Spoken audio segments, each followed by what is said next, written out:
La Coupe d'Afrique des Nations féminines a débuté le 6 juillet au Maroc. Entre Rabat et Casablanca, les 12 meilleures équipes du continent s'affrontent jusqu'au 23 juillet avec en point de mire 4 billets pour la prochaine Coupe du Monde.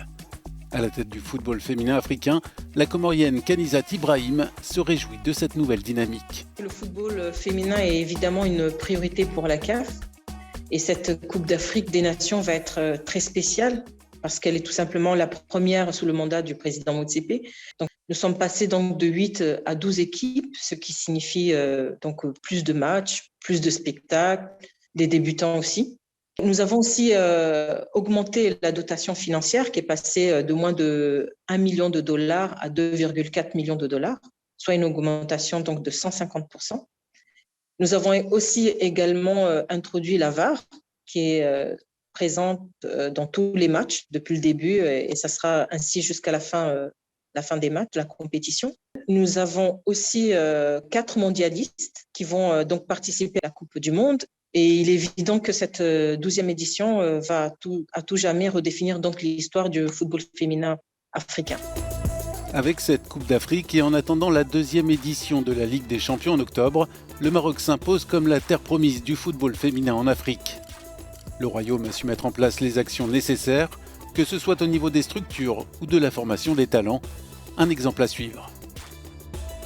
La politique par exemple du Maroc est extraordinaire. Lors de ses 2 premières participations, c'est-à-dire en 1998 et en 2002, le Maroc n'affichait pas fière allure en termes de football féminin. Depuis quasiment 3 ans, le Maroc travaille d'arrache-pied pour développer son football féminin. Et bien sûr, nous avons aussi les infrastructures, le choix des personnes qualifiées, les moyens financiers. C'est un véritable renouveau en fait pour le football féminin. Et ce qui se passe ici, c'est extraordinaire.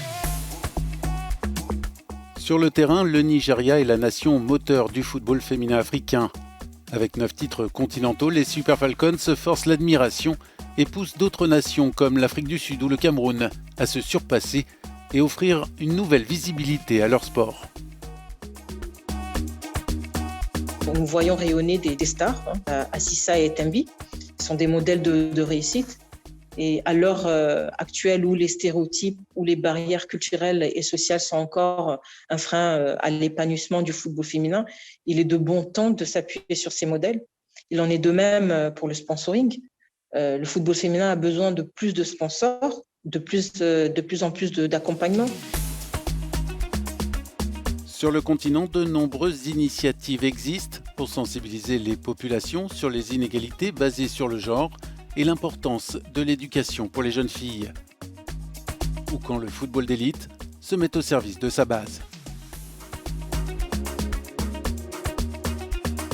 Pour les jeunes, nous avons introduit donc le programme panafricain scolaire qui est très cher au président Motsepe. Et les jeunes filles qui sont touchées par ce programme peuvent se permettre de rêver à une carrière dans le football féminin. Et nous y développons bien des aspects pour l'éducation de la jeune fille également, car l'éducation, c'est d'abord la clé du succès.